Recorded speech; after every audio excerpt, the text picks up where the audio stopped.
तुम लोन क्यों नहीं भर पा रहे? भाई कोई दिक्कत आई होगी ना, नौकरी छूट गई, व्यापार बंद हो गया, काम धंधा नहीं रहा, कमाई कम हो गई, कोई तो रीजन होगा। जो रीजन है वो लिखो सच। अभी कल भी जब हम जयपुर में थे, एक व्यक्ति ने बताया कि मेरी वाइफ के नाम लोन है और उसको ही कैंसर हो गया, अब वो कुछ कमा नहीं सकती, बीमारी आ गई। तो अब बैंक को सपना तो नहीं आएगा ना बीमारी आ गई। आपने ईएमआई बाउंस करते रहे, जब आपका 3 ईएमआई बाउंस हो गई, एनपीए हो गया, 13/2 13/4 का नोटिस आ गया, तब बैंक में जाके बता रहे हो नहीं। जब आपको पता चला बीमारी हो गई और मैं अगले महीने किस्त नहीं भर पाऊंगा, तो बाउंस होने से पहले ही बैंक में लेटर दे दो कि भैया ये दिक्कत आ गई, अगले महीने मैं किस्त नहीं भर पाऊंगा, बैंक मुझे कोई विकल्प दे। बैंक क्या क्या विकल्प दे सकता है? पहला विकल्प दे सकता है कि आपको 6 महीने साल भर का समय दे दे कि आप कोई ईएमआई मत भरो, ये कह सकता है बैंक। अगर उसमें तुम्हारा काम चल जाए तो कर लो। बता तो रहा हूं, जब बाउंस होने के बाद जाओगे तो बैंक समय नहीं देगा, बाउंस होने से पहले जाना है। दूसरा विकल्प क्या दे सकता है बैंक? बैंक कह सकता है आप ईएमआई पूरी मत भरो, इंटरेस्ट भर दो खाली। मान लो आपकी ईएमआई आती है 50,000 रुपए की, तो इंटरेस्ट कितने का बनेगा? 4,000 5,000 रुपए। 4-5,000 रुपए महीना भरते रहो 6 महीने साल भर तक, जब स्थिति ठीक हो जाए तो ईएमआई चालू कर दो। बैंक और क्या कर सकता है? आपके लोन को रीस्ट्रक्चर कर सकता है। रीस्ट्रक्चरिंग क्या होती है?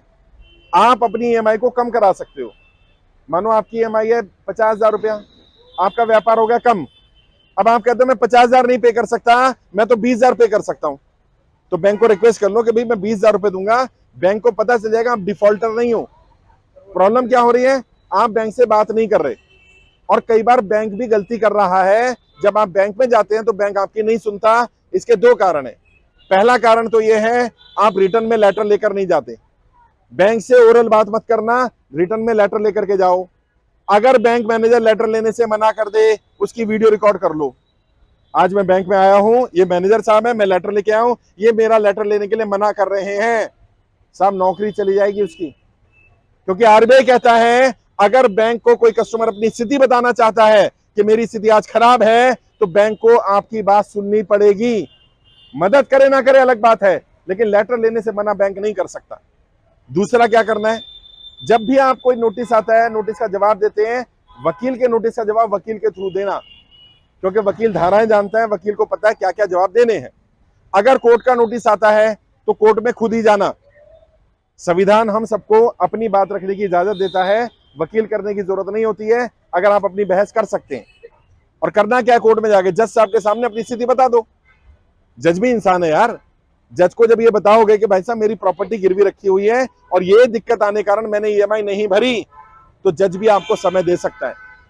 और हमारी जो मांग है वही मांग मानना। बैंक से क्या मांगना है? या तो हमारा लोन माफ कर दो, या फिर हमें 2 साल का समय दे दो। सबने 2 साल के समय के बारे में बोलना है। जब बड़े बड़े उद्योगपतियों को राहत दी जा सकती है, अमीरों का लाखों करोड़ रुपया अंडर राइट किया जा सकता है, राइट ऑफ किया जा सकता है, तो हमारा कितना लोन है यार? यहाँ कोई भी ऐसा व्यक्ति नहीं होगा जिसका 100 करोड़ का लोन है कोई 100 करोड़ वाला भाई? होगा ही नहीं। 10 लाख 20 लाख 50 लाख 1 करोड़ 2 करोड़, बस इससे ऊपर की रेंज के लोग नहीं है यार। और जितने भी लोग जुड़े हमारे साथ, अगर हर नागरिक का सारा कर्जा भी माफ कर दिया जाए तो भी ये 10 लाख करोड़ से ज्यादा नहीं होता। और 5 साल में अमीरों का इससे डबल पैसा माफ किया गया है। तो खाली अमीरों की सरकार नहीं है भाई। लेकिन समस्या क्या? अमीरों को राहत क्यों मिल जाती है भी समझो। अमीरों को मदद इसलिए मिल जाती है कि अमीरों की जानकारी सरकार के पास होती है। आम इंसान की, अजमेर में कोई व्यक्ति परेशान है कर्जे के कारण, ये नरेंद्र मोदी को कैसे पता चलेगा भाई? सपना तो नहीं आएगा।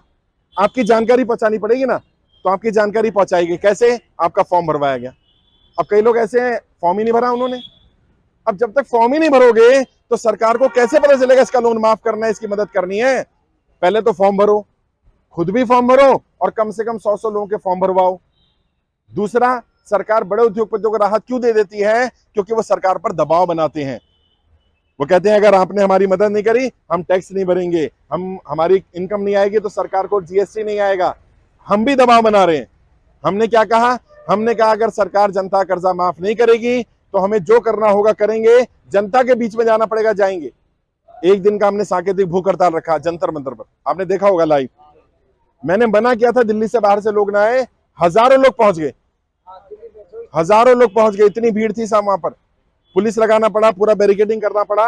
और सरकार को मैसेज चला गया और सरकार भी दबाव में है और सरकार को हमने 30 तारीख तक का अल्टीमेटम दिया हुआ है। इसीलिए आपके बीच आया हूं, इसीलिए सब जगह जा रहा हूं। 30 जून तक सरकार को निर्णय लेना पड़ेगा, इसी महीने की 30 तारीख तक। अगर सरकार जनता की है, सरकार मानती है जनता हमारी है, तो जनता का कर्जा माफ करना पड़ेगा। यही नारा है हमारा। और एक मिनट बता रहा हूं, यही हमारा नारा है। हमारी किसी नेता से लड़ाई नहीं, किसी पार्टी से लड़ाई नहीं, किसी संगठन से लड़ाई नहीं है। कई लोग कहते हैं, अभी रुक जाओ, कई लोग कहते हैं कि जी आप तो बीजेपी के विरोधी हो। मैं कहता हूं भैया सबसे पहले भारतीय जनता पार्टी के समर्थकों का कर्जा माफ कर दो यार, इसमें तो कोई बुराई नहीं है। अब वो नाराज आते हो, कहते हैं यार ये क्या बात है, मैंने आप ही तो कह रहे हैं मैं विरोधी हूं। मैं विरोधी नहीं हूं। और तुम लोग भी किसी भी पार्टी से जुड़े हो ना, अपने नेता के पास जाओ, अपने एमएलए के पास जाओ, एमपी के पास जाओ, उसको बोलो भैया मेरी स्थिति खराब है, मेरा लोन माफ करवा, जैसे बड़े बड़े अमीरों का माफ करवाया है। पता चल जाएगा तुम्हें कि तुम्हारा वोट तो लेंगे लेकिन तुम्हारा साथ नहीं देंगे, जरूरत पड़ने पर तुम्हारा इस्तेमाल करेंगे, उसके बाद तुम्हें छोड़ देंगे। तुम्हें ये बात समझ में आनी पड़ेगी। और जैसा भाई साहब ने कहा कि हम आपकी पार्टी के साथ, भाई हमारी कोई पार्टी वार्टी नहीं है, हम तो एक ही पार्टी वाले, कर्जा पार्टी वाले हैं। हमारा तो कर्जा ही है, जो कर्जा माफ करेगा हम उसके साथ खड़े हो जाएंगे। और बात भी सही है, जो कर्जा माफ करे हमें उसका साथ देना चाहिए कि नहीं देना चाहिए? जोश में आवाज देना चाहिए कि नहीं देना चाहिए? और जो कर्जा माफ ना करे क्या उसका साथ देना चाहिए? नहीं देना चाहिए। बस नहीं नहीं, ऐसा नहीं, भगवान इंसान ही है, प्रयास है। अभी सारी समस्याओं का बताऊंगा। एक और चीज समझो, जो अभी दिक्कतें आ रही हैं, ज्यादातर दिक्कतें क्या आ रही हैं? ऐसा नहीं है लोन पहली बार लिया गया है, पहली बार आपने कर्जा लिया। कर्जा लोग पहले भी लेते थे, आज भी लेते हैं, आगे भी लेंगे। प्रॉब्लम क्या है?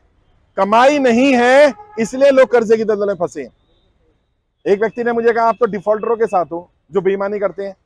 मैं बताऊं, मेरे मिशन में 3,65,000 लोग जुड़े हैं, एक व्यक्ति भी डिफॉल्टर नहीं है साहब। और मैं आपसे पूछना चाहता हूं, क्या आप पैसा मारना चाहते हो? देना चाहते हो ना? क्यों नहीं दे पा रहे? कमाई नहीं है। अगर मानो समय मिल जाए, 2 साल का समय मिल जाए, दे दोगे? बस यही मैं कहना चाह रहा हूं। सरकार या तो समय दे दे या व्यापार की स्थिति ठीक कर दे, नौकरी दिला दे। अब जिसकी नौकरी छूट गई बेचारे की, वो कहां से लोन भरेगा यार? मैं महाराष्ट्र में गया, छोटे छोटे बच्चे यार, बंदा एक्सपायर कर गया जिसके नाम लोन था, वाइफ है और छोटे बच्चे हैं। अब बच्चे के सर से पिता का साया चला गया और तुमने उसको घर से निकाल दिया, उसके सर से छत भी छीन लो। ये तो गलत है, ये नहीं होना चाहिए। बड़े बड़े अमीरों को आप राहत दे रहे हो। कितना लोन है यार? 2 लाख, 5 लाख, 10 लाख, छोड़ दो ना, क्या हो गया? और कोई सरकार पर बर्डन नहीं पड़ेगा। कई लोग कह रहे थे पैसा कहां से आएगा, तो मैंने एक वीडियो बनाई, पहले रिसर्च करी, पता है ना कहां से पैसा आएगा? अनक्लेम्ड अमाउंट सरकार के पास पड़ा हुआ है। कितना? 2 लाख करोड़। ये अनक्लेम्ड अमाउंट क्या होता है? जिन लोगों ने इंश्योरेंस कराया, क्लेम नहीं लिया, बैंकों में अकाउंट खुलवाए, भूल गए, 10 साल से जिस बैंक में या जिस इंश्योरेंस कंपनी में पैसा पड़ा है और लोगों ने क्लेम नहीं लिया, लोगों ने उसमें कोई ट्रांजेक्शन नहीं की, वो अनक्लेम्ड अमाउंट कहलाता है। सरकार के पास इस समय पर लगभग 2 लाख करोड़ से ज्यादा ऐसा अनक्लेम्ड अमाउंट पड़ा हुआ है, जनता का ही है। अरे भाई उसका इस्तेमाल कर लो यार हमारी माफी के लिए।